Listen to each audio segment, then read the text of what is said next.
Guilherme Kurjavski, estamos conectados via rede mundial de computadores. Que saudade do senhor, mestre, que saudade. Não foi para isso que a gente trabalhou tanto? Parece que sim, tal, né? Não era para ficar rico, porque pelo visto a gente não ficou. Não longe disso, mas trabalhamos para que funcionasse essa conexão, mas, pelo visto, as infraestruturas ainda estão a dever, né? Eu vejo a sua imagem muito truncada, muito... Você está numa conexão Wi-Fi ou está numa conexão LAN? Porque normalmente numa conexão LAN fica um pouquinho mais estável. Enfim, você já testou? Nossa, está truncando pra caramba. Alô, alô, alô, alô? Alô, alô, alô, alô, alô? Oi, oi, oi, oi, oi. Alô? Cara, tá truncando a beça, né? Você tá me ouvindo agora? Tá bem truncado. A sua voz está ouvindo perfeitamente, mas eu não sei se a minha está chegando bem aí. Agora está chegando bem. A tua imagem às vezes dá uma piscada, mas tudo bem, cara. O importante é a gente matar a saudade. Faz quanto tempo que eu não falo com você, rapaz? Tudo jóia, tudo tranquilo. Vida nova aqui. Cheguei no começo desse semestre, né? Aqui em São Carlos, que é uma cidade muito bacana. Eu não conheço, basicamente não conheço. 230 quilômetros aí de São Paulo. Nossa, é longe, cara. Pois é um chãozinho aí, mas, foi necessário. Eu não estava conseguindo acompanhar o processo de doutorado morando em São Paulo. Olha, que legal essa história do doutorado, cara. Faz tempo que você voltou para a vida acadêmica ou não? Não, meu processo de vida acadêmica é um processo truncado, viu, Renê? Bem truncado. Eu fiz mestrado fora do país. Agora eu não lembrava disso. Onde você fez mestrado? Eu fiz mestrado na Áustria. Tá brincando? Na Áustria? Isso. Hypergot, meu Deus do céu. Eu fiz mas o curso foi em inglês, tá? Meu alemão é bem sofrível. O de todos, não se preocupe. Cara, mas quando é que você... Agora vamos túnel do tempo, tá?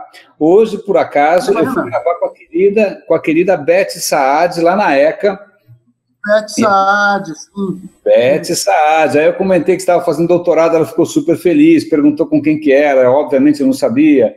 E aí, você passou pela Escola do Futuro também ou não? A Escola do Futuro foi no começo da década de 90, né? Isso. Você passou por lá, não passou? Passei por lá, fiquei 2 anos lá. Conta como é que foi essa história, porque muita gente boa saiu de lá. O Bruno Moscone, o Caio Barra Costa, você... Jean Boechat, né? O Jean Boechat, o Jampa passou por lá também, é claro. Muita gente bacana passou por lá, muita gente bacana. Como é que foi essa história? Porque, na verdade, eu não vivi essa história da Escola do Futuro. Eu tive aula com o Lito, mas eu não vivi essa história.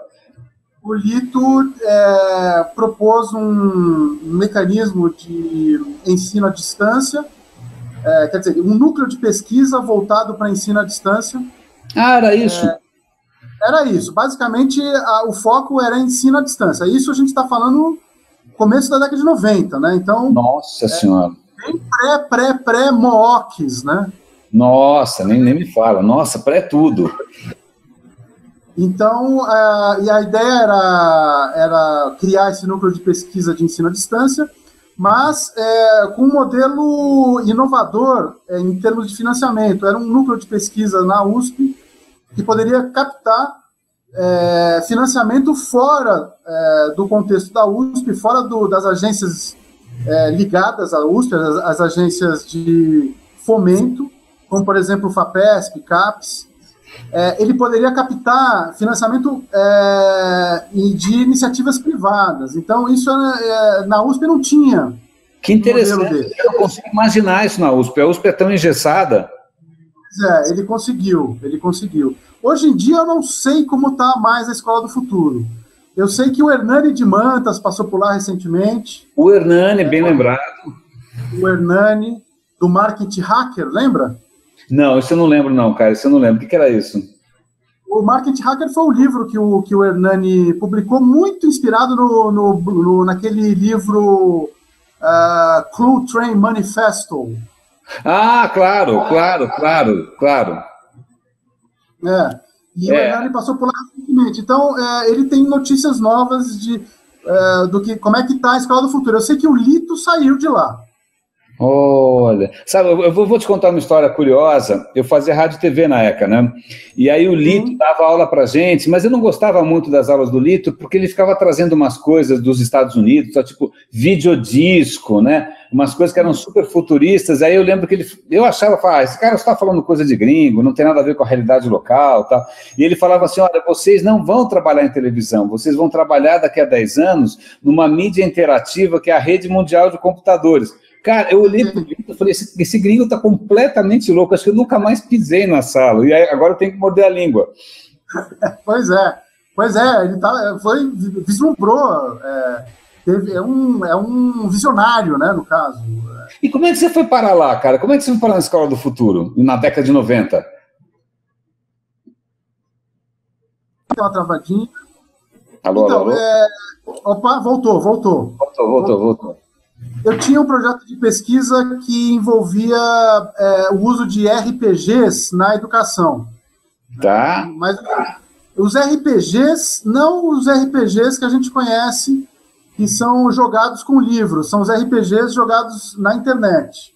Ah, eu lembro de alguma coisa disso, de você me mostrando, era uma coisa tão completamente fora do meu mundo. Olha, conta mais. Não, esse negócio do RPG jogado na internet era uma coisa para muita, assim, só para entendidos mesmo, pelo grau de dificuldade de você jogabilidade desses ambientes era quase programação, né? Cara, então, interface de texto, não era interface de texto? Isso era tudo imaginário. Interface de texto, tanto é que eles brincavam que era uma realidade virtual baseada em texto. Nossa, socorro. O que um bom livro não deixa de oferecer, né? É verdade. Pensando bem nisso, é verdade. Mas a história mais interessante foi quando eu fui para Fischer & Justo, eu tentei instalar um RPG jogado em texto dentro da intranet. Nossa, da Fischer, você é completamente louco. Eu já passei por lá. É uma agência assim, off até o último fio dos cabelos. Fischer & Justus. E lá, aquilo não chegou a ser muito entendido, enfim. A minha ideia era colocar os funcionários naquele ambiente como uma maneira de descontração, sabe? Uma coisa... eu estava pensando em criar uma espécie de sabe quando os funcionários vão para a água gelada conversar? Water cooler effect. Water cooler. Eu estava pensando em criar um water cooler virtual ali. Cara... Mas pouquíssimos funcionários se interessaram e aquilo ali não funcionou muito dentro do ambiente de agência. Agora me conta. Eu não lembrava que você tinha passado pela Fischer & Justus. Que época foi isso? O que tinha para fazer na Fischer & Justus? Eles estavam lançando um site novo e estavam procurando um webmaster, né? Ah, foi como eu fui parar na UMAP também. Eu era webmaster, mesma história. Você estava na UMAP quando eu fui parar lá. Ah, olha só. Mas essa brincadeira durou 1 ano apenas, porque os sócios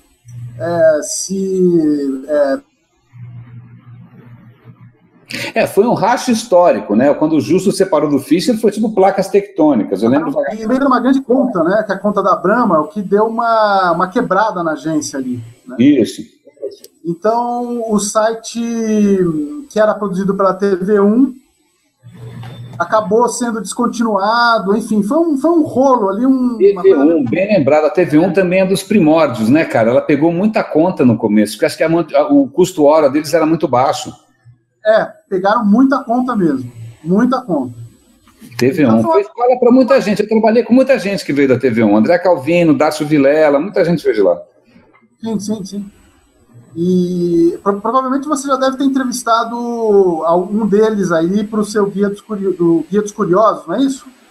Infelizmente é dos Perplexos. Nessa altura do campeonato, curioso não tem mais ninguém. Guia dos Perplexos, porque tá todo mundo perplexo. Porque eu acabei de falar com a Beth agora, eu falei, bom, quem sabe falando com alguém da academia, eu consigo, né, ter alguma luz, tal, e acho que ela também estava bem perplexa, isso foi muito engraçado. Cuja, cadê você? Tá dando uma cortada aí, mas parece que... Não, voltou. Eu tô com uma internet boa aqui, de 15 MB, enfim, não é super internet. Cara, mas tem dessa fibra aqui também, tô com 50-30, tô com fibra, mas você sabe como é que é, né? Se você tiver no Wi-Fi, a coisa fica um pouco mais instável, pela natureza do Wi-Fi mesmo, mas tudo bem. Alô? Cadê o Puxa? Cara, parece que a gente voltou para 98, né? Parece que a gente está com modem de 14, né? Pois é, cara, eu tô me sentindo os primórdios aqui, René. Mas digamos que tinha um certo romantismo, era tosquinho, mas era limpinho. Eu acho também. Bons tempos aqueles, viu? Você tem saudade também ou não? Olha, cara, eu tenho não gosto da palavra pioneirismo, sabe? Mas ainda tinha uma visão romântica da internet, né? Que foi perdida completamente depois que a internet comercial passou a, vamos dizer assim, invadir o terreno da internet, né? Então existia essa visão romântica da criação de um enorme repositório de conhecimento com uma acessibilidade universal, e, enfim, isso tudo foi para o saco, né? Hoje em dia... Que é verdade, cara, eu gosto, né? Você sabe muito bem, foi para o saco. Que engraçado. Então, agora é ficar esperando um tipo de deep web, mas não voltada para o crime, né? Mas uma internet alternativa. Cara, mas peraí, agora vamos tentar voltar só para a questão histórica. Eu me lembro de você, antes dessa história da Fischer, na Internorte, cara. Internorte. Você lembra da história da Internorte? Claro. Eu tive 2 passagens pela Internorte. Não sabia. A primeira foi 95 ou 96. Uau, já em 95, caramba! E aí eu saí e voltei um ano ou um ano e meio depois. Agora eu estou tentando lembrar porque já faz muito. Faz muito tempo, né, cara? Faz um tempo infinito. Naquele tempo, eu não lembro quem mais estava na Internorte. Quem era a Internorte? Eu não lembro. Era o Sebastián, era um argentino, que era o diretor o Sebastián Menezes. Ele era um argentino que criou esse núcleo dentro da Norton, né? Era dentro da Norton, por isso chamava Internorte, eu já não lembrava mais. Outro argentino era o Carcavalo da Da Vinci, né? Lembra do Carcavalo? Claro, lembro. Grande figura. Isso a gente está falando da Norton pré-Publicis, né? Bom, agora tudo está dentro de algum grupo, né? Ou é WPP, ou é Publicis, ou sei lá o que é, IPG, né? Tá todo mundo... Exatamente. Foi todo mundo assimilado de alguma certa maneira. Foi todo mundo assimilado, é verdade. Eu graças a Deus, deixei esse mercado, viu, René? Não querendo cuspir no prato que comi, mas a minha praia não é a publicidade definitivamente, viu? Não é mesmo. Na verdade, eu te confesso que eu fui parar em agência por acaso, eu também não me considero publicitário. A hora que a internet começou a deixar de ser projeto para ser mais mídia, aí eu perdi o pé bastante. Tanto que hoje eu tenho uma dificuldade enorme de tentar, nem sei para que lado que eu corro, porque eu não gosto de mídia, não entendo de mídia, e o que a gente gostava de fazer também entrou em extinção, não tem muito mais projetos ou coisas assim, né, que requeram, né, é tudo meio descartável. Você levanta um WordPress, levanta um Drupal, então eu sou daquele tempo em que a gente construía coisas. Hoje em dia eu acho que o trabalho com a internet dentro de um contexto comercial ficou praticamente voltado para uma administração de redes sociais, né? Como inserir a sua empresa dentro de um contexto de rede social e tentar monetizar isso. Cara, só para te dar uma pista, não está funcionando. Não está funcionando. Não está funcionando mesmo, já faz tempo, né? Pois é, né? Então, assim, eu não sei, estou um pouco receoso aí com as coisas. A minha linha de pesquisa está indo muito para reconstrução de sistemas de comunicação em situações de catástrofe. Né? Olha que interessante, tipo aquela história do como é que chamava? O Shaid, o Ashid, o Shia. O Shaid, que eu acho ótimo, muito bom o Shaid, eu acho maravilhoso. Muito bacana, acompanho bastante o Shaid, mas eu tô muito receoso quando eu falo, René, com a questão ecológica, viu? Como assim? Conta mais. Eu acho que já estamos num ponto de não retorno de uma grande crise ecológica, né? Com a crise do petróleo, as energias alternativas patinando, não substituindo ainda. Então, a minha ideia é já entrar numa linha de pesquisa para desenvolver sistemas para situações de catástrofe, sejam elas naturais ou não. Olha, que é uma coisa robusta, tipo mesh networks, que nem aquele pessoal em Hong Kong fazendo coisa... Exatamente. Você foi bem na mosca. E falo muito estou pesquisando muito teoria de resiliência, essas coisas. Por isso que eu estou aqui em São Carlos. Por isso que eu estou aqui em São Carlos. Olha, que bacana. Sabe que eu li muito recentemente, acho que eu vou te mandar essa história. Era um trabalho, aliás, bastante acadêmico, em cima de como que as redes, de uma hora para outra, podem crescer rápido demais e entrar em colapso. Se você não viu, eu vou te mandar. Eu acho que foi na Wired que saiu. Eu lembro que eu falei, putz, para quem que eu mando isso daqui? Se eu soubesse que você estava estudando isso, era uma coisa dessa. Eu sou público-alvo desse texto aí.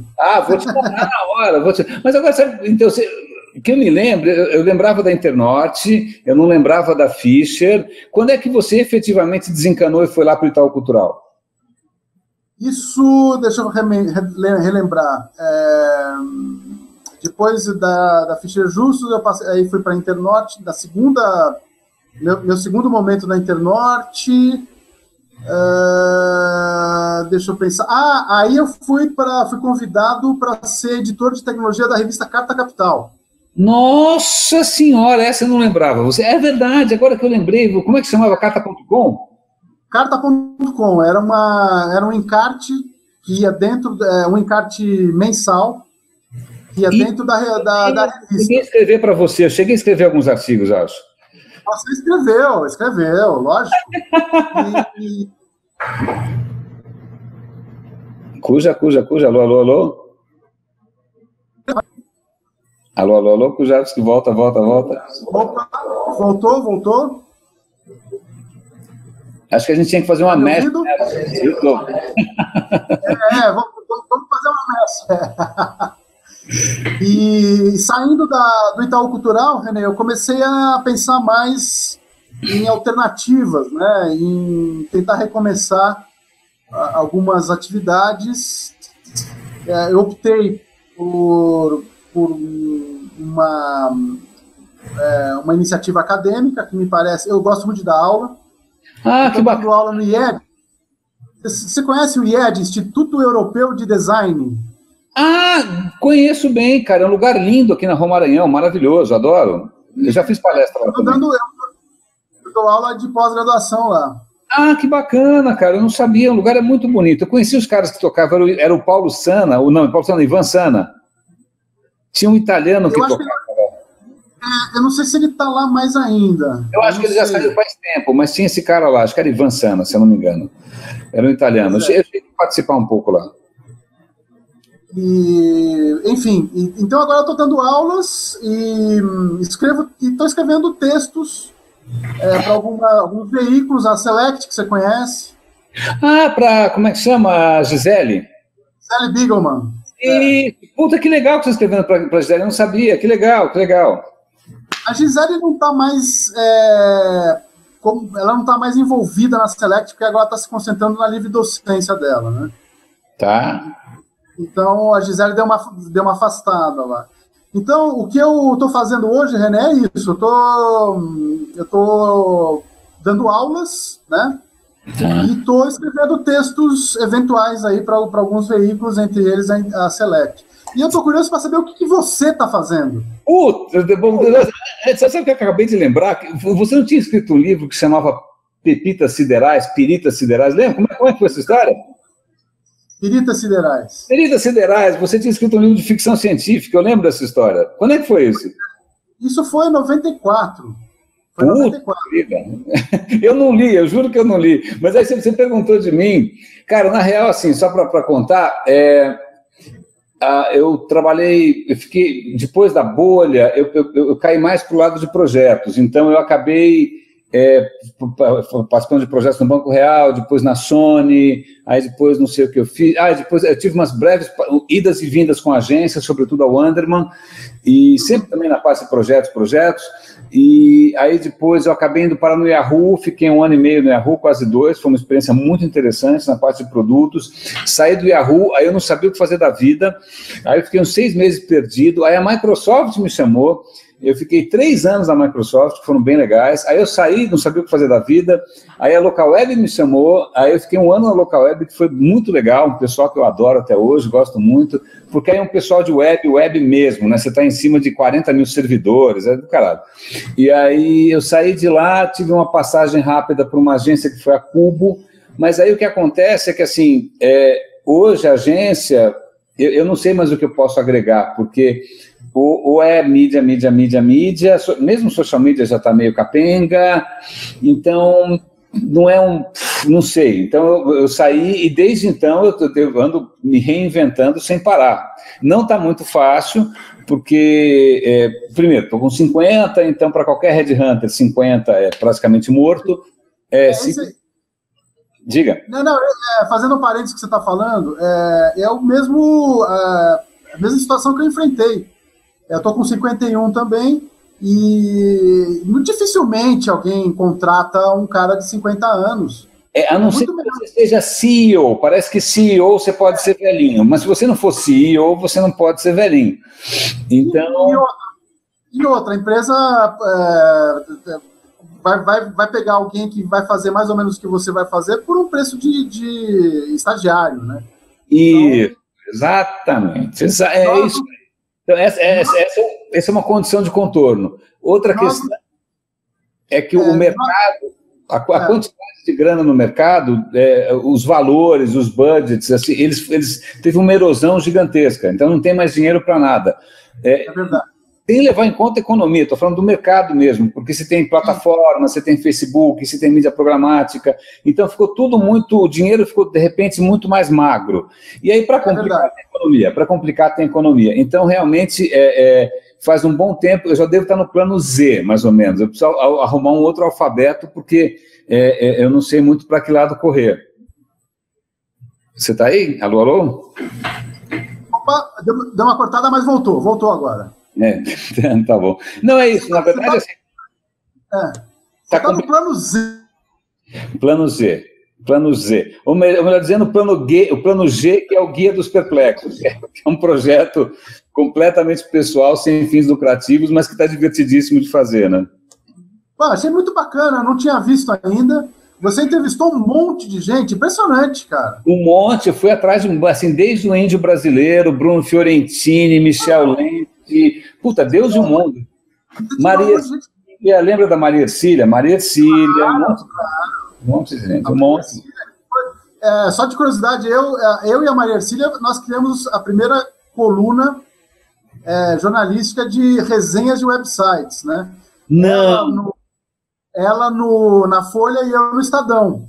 Não, você trabalhou no Estadão? Eu não lembro disso, Cuja. Fiquei anos e anos fazendo resenhas de websites. Numa época que tinha nos websites, não tinha quase nenhum website. Isso foi... Quando é que foi isso? 94, 95, 96. Que... 94, 96. Resenha de site. Puta, que engraçado. Então, eu vendo aquele vídeo que foi parar no Facebook, que tem o Michel, tem a Gisela Hall. aquilo ali, meu, é uma coisa pré-histórica, né? Pré-histórica. Na verdade, eu assisti, e aí tem duas coisas que me chamam muito a atenção. Como a gente falava enrolado, porque a gente falava, ninguém entendia o que a gente falava, não fazia sentido. Segundo, 95% das ideias da gente eram muito ingênuas, elas não levavam em conta N fatores de negócio, né? Ai, não, tudo tem que ser integrado. Como tudo tem que ser integrado se o dinheiro do BV vem do off, né? Não tem como tudo tem que ser integrado. Como a gente era mané, muito mané. Você está aí ainda, Cujá? Alô. Congelou no sorriso teu maravilhoso aqui. Eu vou guardar essa foto aqui, quando estiver triste eu vou ver você sorrindo. Meu sorriso diastêmico. O que é diastêmico? Isso eu não sei o que é. Isso eu não sei o que é. Eu não vou procurar no Google. O que é? Alô, Cujá? Cara, parece que a gente voltou para o 90. Conta. Tá. Sorriso diastema. Diastema é essa separação no dente aqui, ó. Ah! Você é muito engraçado, eu não sabia. Ah, que engraçado. Mas você está com uma cara boa, rapaz. Você está com uma cara que São Carlos está te fazendo bem. Não, tá, a cidade é ótima, Renê. É muito. Aqui tem duas grandes universidades públicas, né? Tem a Federal de São Carlos e tem a USP, né? Olha, que legal. É uma cidade que tem um agito, uma agitação, ela tem uma efervescência que ela não chega nem aos pés de São Paulo, obviamente. Claro. Mas ela é uma efervescência que eu acho saudável. São Paulo é uma efervescência meio doentia, eu acho, sabe? Aqui as pessoas são mais gentis, né? Olha, que bacana, interessante. Lá em São Paulo, eu tô achando no trânsito as pessoas muito, muito neuróticas, né? Então eu tô gostando de morar aqui, sim. Tô gostando, confesso. Eu tava ansioso para falar contigo também, porque você é praticamente assim uma cápsula do tempo, porque eu sei que você saiu antes que várias coisas estranhas saíssem fora de controle, né? Imagina, você saiu antes de Facebooks, antes de Googles, antes de um monte de bobagem. Então, você, para mim, assim, representa super essa fase inicial, romântica, visionária, do Clue Train Manifesto mesmo. Acho que você é o melhor exemplar que eu conheço. Na verdade, todos nós, todos que pegaram essa fase pré-comercial da internet tem essa, vamos dizer assim, essa característica que você falou, né? Mas, enfim, eu não acho errado quem seguiu o caminho da publicidade, o Alfen, por exemplo. Querido, eu acho que é válido, é um caminho válido, mas não é o meu, né? Isso que eu prefiro mais, eu sou mais um cara mais de pesquisa, eu gosto muito de ficar pesquisando, de ficar escrevendo. Eu não sou muito bom de ficar pensando estratégia de publicidade, enfim, isso para mim não... Eu entendo. Na verdade, para mim também, assim, eu passei muito por agências, mas, na verdade, de novo, numa época que era projeto, então essa história de planejamento do marketing, do não sei do que, aqueles PPTs, espetáculo, e obviamente nenhum deu certo, deu tudo errado e tal, mas também nunca foi minha praia. Então, agora que a coisa definitivamente está forçando muito para esse rumo, eu fico bastante deslocado também. Mas acho que também tem uma questão que é interessante. Sabe o que o teu perfil me lembra um pouco também? Você lembra do Juliano Spire? Você ainda tem contato com o Juliano Spire ou não? Não tenho, mas eu sei que ele foi parar na Inglaterra. Ele entrou também num esquema acadêmico, viu? É verdade. Acho que as últimas vezes que eu vi, eu acho que foi num evento da UPix, que era um evento meio jovem aqui em São Paulo, e eu me lembro dele lá, e acho que ele estava justamente indo e vindo de uma coisa acadêmica em Londres, né? Mas eu acho que ele se estabeleceu, né, se eu não me engano. Ficou por lá mesmo, né? Ficou por lá mesmo. É um cara bacana, eu lembro do Juca, eu acabei nem conversando com ele. Muito bom, é um cara para você entrevistar aí pro seu guia. Olha, sabe uma figura aqui que eu acho que não vou conseguir, porque eu vou encerrar esse guia semana que vem, vou parar. Mas uma figura que, caso eu retome, eu quero procurar, é o Caio Barra Costa. Por onde anda Caio Barra Costa? O Caio Barra Costa, bom, é um cara que foi trabalhar com mais... Ele é um hacker, né? Ele é um hacker do Apple, é um hacker Apple. Eu não sabia, olha só. Então, ele deve... Eu não sei, a última vez que eu vi o Caio Barra Costa, ele estava prestando um serviço para o Lucas Bambosi numa das exposições que eu fiz curadoria lá no Itaú Cultural. Tá. O Lucas Bambosi estava com uma obra que era um robô, uma espécie de um robô, e o Caio estava fazendo a interface. Então foi a última vez que eu vi o Caio. Então eu não sei te dizer um paradeiro. Eu vou procurá-lo. Mas agora, sabe o que é uma coisa interessante? Uma vez eu fui falar com você lá no Itaú Cultural, não sei se você lembra, eu fui te visitar lá de bobeira, não sei se eu gravei ou não gravei, porque eu estava muito curioso de saber... Conta. Não, você gravou, eu lembro que você foi lá. Isso, eu vou tentar resgatar essa história, porque você estava fazendo um monte de coisa bacana, o site do Itaú Cultural, conta um pouco mais, porque eu acho que essa foi uma experiência legal. Eu estava naquele laboratório de pesquisa dentro do Itaú Cultural, né, que chamava Itaú Lab. Ah, é verdade, Itaú Lab, é isso aí. Então lá a gente tinha essas linhas de pesquisa, eram linhas de pesquisa mais voltadas para games, né, ou ambientes virtuais, ou ambientes interativos. Então, era mais ou menos essa linha de pesquisa. E a outra linha de pesquisa era a realização de eventos na área de arte e tecnologia. Não, isso eu participei de vários maravilhosos, fui em vários. Você foi em alguns que eu lembro. Então, basicamente, era isso. Aí tinha né, as coisas subjacentes a isso. Tinha o blog que eu administrava, a gente tinha uma revista acadêmica também, com publicações acadêmicas. Tudo voltado para a relação entre arte e tecnologia. Então tinha várias atividades lá.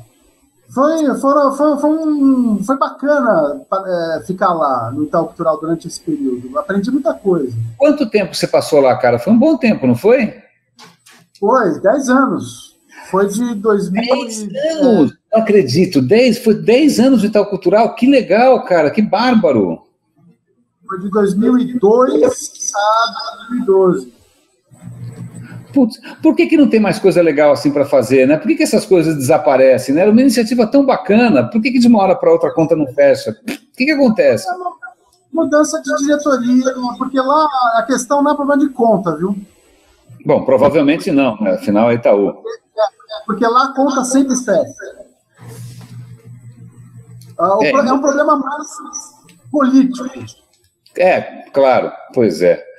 Não, mas dá saudade da época que tinha coisas legais assim para fazer, né? Eu fico me perguntando onde é que tem coisas bacanas desse jeito para fazer que não sejam, né? Esse arroz com feijão que a gente está vendo, né? Coisas que envolvam arte. Aliás, como é que estão?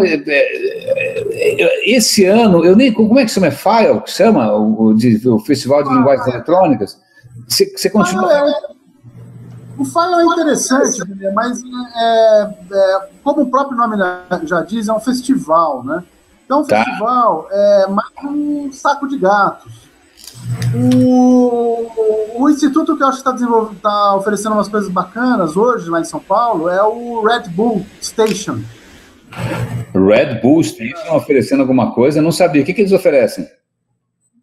Lá, você conhece a sede deles lá no centro? Eu nem sabia que tinha Red Bull Station. Para mim, Red Bull é aquele negócio de balada. Não, Red Bull Station. Não, lá não é um negócio de balada, não. Lá eles oferecem exposições, simpósios, oficinas, e com temas bastante interessantes. Vale a pena entrar no site deles ali e dar uma fuçada. Eu não tinha ideia que o Red Bull estava bancando uma coisa dessas. Jura? Que legal. Por incrível que pareça, o Red Bull hoje é o que está bancando mais nisso que você falou, nessas coisas. O que será de legal que está acontecendo em arte e tecnologia? É no Red Bull. Olha que interessante, cara. Vou dar uma olhada, vou lá levar currículo, vou servir café, vou servir Red Bull para todo mundo lá.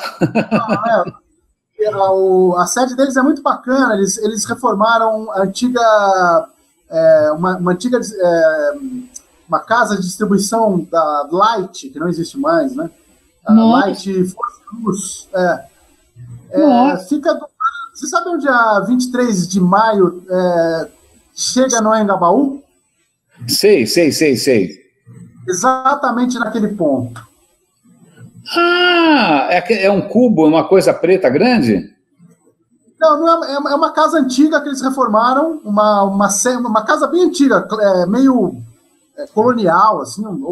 Olha, vou procurar, cara. Não sabia dessa história não, que legal. Vai lá, fala com o Fernando Velasquez, que é o diretor hoje lá.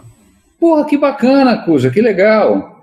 Que legal. Agora me conta uma coisa, assim, você que sempre foi geek no último, né? Pô, imagina, jogando RPG por linha de código, de texto.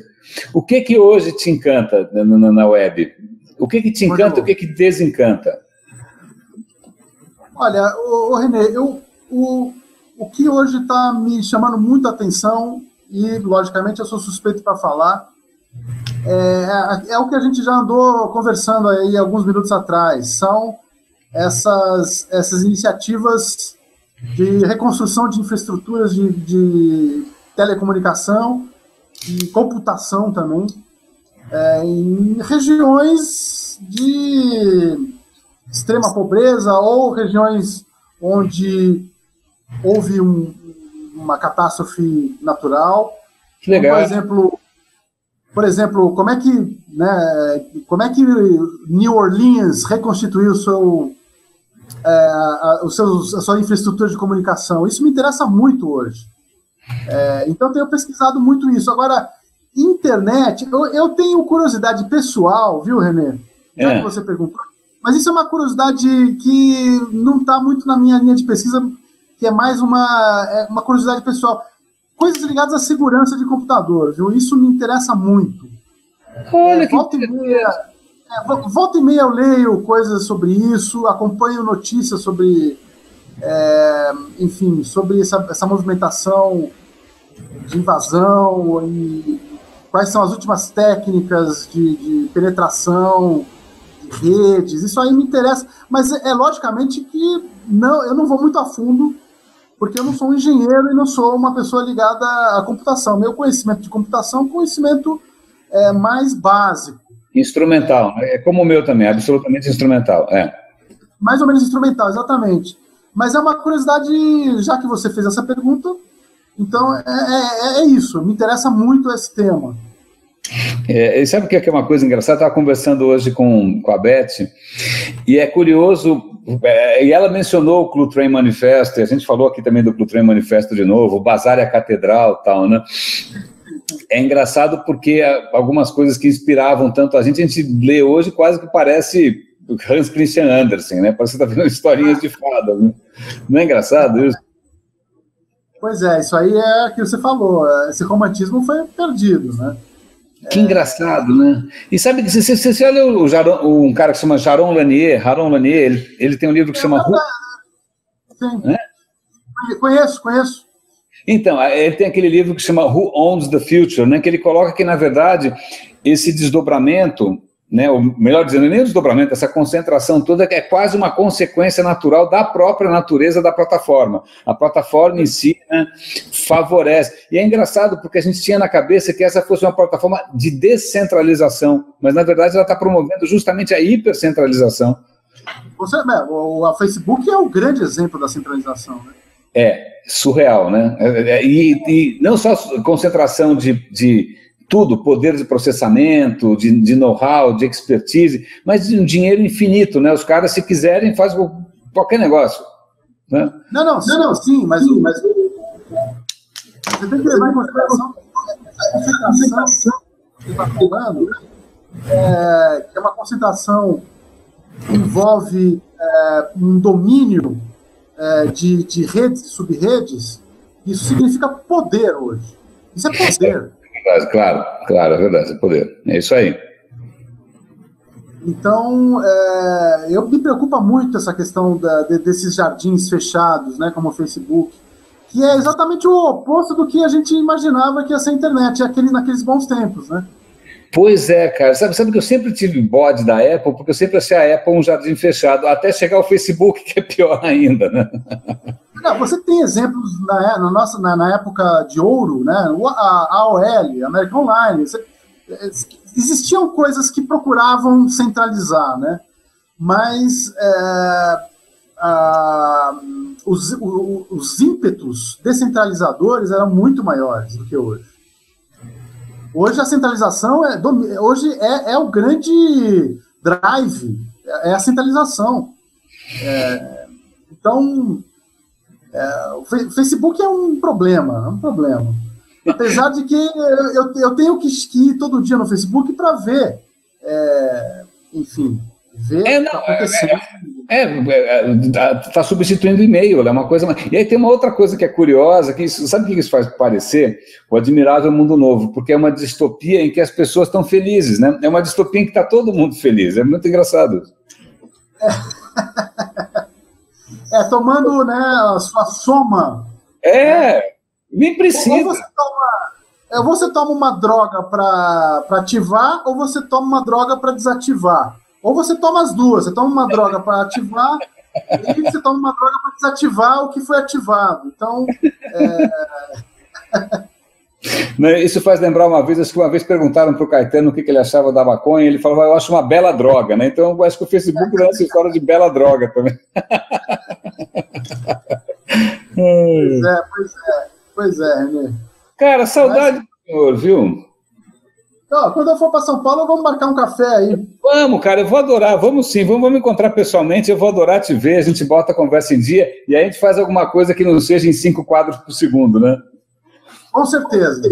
Cara, olha, super legal resgatar a tua história, super legal encontrar você aí em São Carlos, super obrigado, valeu, cara, que bom que você está gostando dessa brincadeira toda aqui.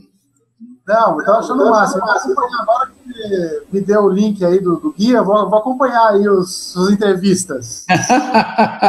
Valeu, querido. Cuja, querido, olha, um puta abraço. Você é um irmãozão mesmo, um cara super querido. Bom a gente estar em contato ainda. Grande abraço e obrigado por tudo, querido. Valeu, Renê. Grande abraço. Valeu te ver aí. Abraço, tchau. Tchau.